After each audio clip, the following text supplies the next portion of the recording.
بخاری اور مسلم کی متفق علیہ حدیث ہے، مشکات میں 2019، سیدنا حمزہ بن عمر اسلمی کہتے ہیں کہ میں بہت زیادہ روزے رکھا کرتا تھا۔ میں نے اللہ کے محبوب صلی اللہ علیہ وآلہ وسلم سے پوچھا کہ یا رسول اللہ صلی اللہ علیہ وآلہ وسلم، میں کثرت سے روزے رکھتا ہوں، کیا مجھے اجازت ہے کہ میں سفر میں بھی روزہ رکھ لیا کروں؟ تو آپ صلی اللہ علیہ وسلم نے فرمایا اگر چاہو تو رکھ لو اور اگر نہ چاہو تو نہ رکھو۔ یعنی سفر میں روزہ رکھنا کوئی گناہ کا کام نہیں ہے، کسی دوسرے کے لیے عذاب نہ بنا جائے، اور یہ نہ ہو کہ سفر کے دوران بار بار جناب آپ ایک آواز لگا رہے ہوں کہ آئے آج تو میرا روزہ ہے، ٹھیک ہے، یہ بھی کام نہ ہو کہ آپ اللہ تعالیٰ کے حضور بھی شکوہ کر رہے ہوں، اس قسم کے معاملات نہ ہو تو آپ روزہ سفر میں رکھ سکتے ہیں۔ اور اس سفر میں بھی کوئی قید نہیں ہے۔ آج کل جو بعض علماء اس طرف بھی جاتے ہیں، نہیں جی آج کل تو سفر بڑا آسان ہے، ٹرین کا سفر ہے، ایئر کنڈیشن ہے، جہاز کا ہے، سفر میں بڑی آسانی ہے، تو آج کل روزہ نہیں چھوڑنا چاہیے۔ بھئی شریعت کا حکم نہیں کوئی بدل سکتا، سفر آج بھی سفر ہی ہے۔ جہاز تک جانے کے لیے جو تردد کرنا پڑتا ہے، پھر جہاز کے اندر پھر بہرحال سفر ایک تھکاوٹ والا معاملہ تو کر ہی دیتا ہے، یہ اجازت موجود ہے۔ اسی طریقے سے جو رمضان کے اندر عمرے کے لیے جاتے ہیں، وہ بیچارے بھی یہ سمجھ رہے ہوتے ہیں کہ شاید اب ہم چونکہ عمرے کے لیے جا رہے ہیں تو ہم نے لازمی روزہ رکھنا ہے، ورنہ تو ہمارا عمرہ نہیں ہوگا۔ تو ایسا معاملہ نہیں ہے، عمرے کے لیے جو جا رہا ہے اگر اس کے اوقات ایسے بن رہے ہیں کہ وہاں پہ اتنی گرمی ہے تو وہ سفر میں روزہ چھوڑ دے۔ اور یہ بھی ضروری نہیں ہے کہ وہاں پر پہنچتے ہی جا کے اس نے عمرہ کرنا ہے، چاہے 3 دن بعد عمرہ کرے، کوئی مسئلہ نہیں ہے۔ وہ تو انسان کو اللہ تعالیٰ نے ایک مطلب اس اعتبار سے ترغیب دلائی ہے کہ وہ اس کے لیے احرام کی پابندیاں زیادہ دیر نہ برداشت کرنا پڑے،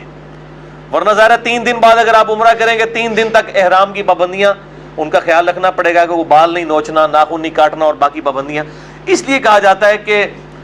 مکے میں فوراً پہنچتے ہی عمرہ کر لیا جائے۔ اس کا قطعاً یہ مقصد نہیں ہے کہ آپ جاتے ہی ہفے تفے جو جناب کوئی حالت ہی نہیں، جا کے چوتھے چکر بے ہوش ہوئے ڈگے پہ وہ تھے متعافج، یہ بھی کوئی نہیں ہے۔ آرام سے جا کے اگر کسی ایسے وقت میں پہنچے آرام سے آپ اپنی نیند پوری کریں، اگلے دن جا کے بے شک جا کے عمرہ کر لیں، تو اس میں کوئی قدغن نہیں ہے۔ اسی طریقے سے سفر کے لیے عمرے کی حالت میں جائیں تو آپ روزہ چھوڑ سکتے ہیں، اس میں کوئی گناہ کی کام نہیں ہے، بلکہ شریعت نے اس کی اجازت دی ہے۔ صحیح مسلم مشکات میں 2029، ان صحابی نے پوچھا یا رسول اللہ صلی اللہ علیہ وسلم، اگر میں سفر میں روزہ رکھنے کی طاقت رکھتا ہوں اور میں روزہ رکھ لیتا ہوں، میں گناہگار تو نہیں ہوں گا؟ تو آپ صلی اللہ علیہ وآلہ وسلم نے فرمایا نہیں، بلکہ وہ تو اللہ کی طرف سے ایک رخصت ہے، جو چاہے لے لے اور جو نہ لے تو اس پر کچھ گناہ نہیں۔ یعنی سفر میں روزہ چھوڑنے کی رخصت اگر کوئی لے لے تو یہ اللہ کی طرف سے رخصت ہے، اچھا ہے، اور اگر کوئی نہیں لیتا تو اس پہ کوئی گناہ نہیں۔ اسی طریقے سے سفر میں جو نماز اگر کوئی قصر کر لے تو ٹھیک ہے، اگر کوئی نہیں کرنا چاہتا تو نہ کرے۔ اور میرا موقف اس میں یہ ہے احادیث کی روشنی میں کہ اگر سفر آسان ہو تو رمضان مبارک کے روزے سفر میں رکھ لینے چاہیے۔ میں اپنی آپ کو مثال دیتا ہوں، میں ہر رمضان میں کم از کم 8 روزے تو چھوڑ سکتا ہوں سفر کی وجہ سے، کیونکہ مجھے اسلام آباد منڈے والے دن اسلام آباد جانا ہوتا ہے، جمعے کو واپس آنا ہوتا ہے،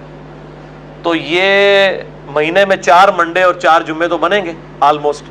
8 روزے تو میرے بھی رمضان کے چھوٹ جائیں سفر کی وجہ سے، لیکن یہ 8 روزے جب بعد میں رکھنے پڑیں گے جبکہ رمضان کا ماحول بھی نہیں بنا ہوتا، تو یہ 8 روزے جو ہیں یہ سمجھ لیں 80 کے برابر ہو جاتے ہیں۔ تو اگر سفر آسان ہے اور آپ روزہ رکھ سکتے ہیں، کوئی مشکل نہیں ہے کہ ارلی ان دا مارننگ نکل جائیں یا ایئر کنڈیشن گاڑی میں نکل جائیں، اور میں تو عموماً پبلک ٹرانسپورٹ میں ہی سفر کرتا ہوں، تو فجر کے فوراً بعد نکل جائیں، اور اسی طریقے سے شام کے وقت بھی اس کو مینیج کر لیں، تو اس میں آسانی ہے، اور روزہ رکھ لینے میں ہی ہمارے لیے بہتری ہے، کیونکہ بعد میں اس کا جو مؤخر کرنے والا معاملہ ہے وہ مشکل ہو جاتا ہے۔ بہرحال اگر کوئی کر سکتا ہے تو ٹھیک ہے۔ اور اس کو سپورٹیو ایک حدیث بھی ہے سنن نسائی کے اندر 1457 صحیح سند کے ساتھ ہے۔ اما عائشہ رضی اللہ تعالیٰ عنہ کہتی ہیں کہ میں آپ صلی اللہ علیہ وآلہ وسلم کے ساتھ عمرہ کرنے کے لیے گئی، اور راستے میں آپ صلی اللہ علیہ وآلہ وسلم نے نماز قصر کی اور میں نے نماز پوری پڑھی۔ آپ صلی اللہ علیہ وسلم نے سفر میں روزہ چھوڑ دیا، میں نے روزہ رکھ لیا۔ تو میں نے پوچھا یا رسول اللہ صلی اللہ علیہ وآلہ وسلم، میرے ماں باپ آپ پر قربان، آپ نے نماز قصر کی اور میں نے نماز پوری پڑھی، آپ صلی اللہ علیہ وآلہ وسلم نے روزہ چھوڑ دیا اور میں نے روزہ رکھا۔ تو آپ صلی اللہ علیہ وسلم نے فرمایا احسنت یا عائشہ وما عاب علیہ، اے عائشہ تو نے بہت ہی احسن اور اچھا کام کیا ہے. اگر کسی میں ہمت ہے تو بہت جرت والا کام ہے, اپریشیٹیبل ہے, بشرطے کہ وہ کیس نہ ہو جو میں نے پہلے ڈسکس کیا ہے کہ باقیوں کو مصیبت ڈالی ہے کہ لوگ چھتری لے کے کھڑے ہوئے ہیں. اس کیس میں تو گناہگار ہوگا. لیکن اگر کوئی شخص انڈیویجولی کوئی ہمت رکھتا ہے تو آپ فرمائے احسنتی یا عائشہ وما عاب علیہ, اے عائشہ تو نے بڑا اچھا کام کیا اور مجھ پہ بھی اس معاملے میں کوئی قدغن نہیں ہے کہ جو میں نے روزہ جو ہے وہ چھوڑ دیا, اس پہ میرے پہ بھی کوئی گرفت نہیں ہے, یہ آسانی کو جو میں نے اویل کیا نماز کا سر پڑھنے کی. تو یہ وہ حدیث ہے. اور اسی کانٹیکسٹ میں سنن دارقطنی میں موجود ہے کہ آپ صلی اللہ علیہ وآلہ وسلم نے صحیح سند کے ساتھ کہ آپ نے بھی سفر کے اندر جو ہے وہ نماز پوری ادا کی تھی. آپ صلی اللہ علیہ وسلم سے سفر میں روزہ رکھنا بھی ثابت ہے, میں پچھلی دفعہ ڈسکس بھی کر چکا.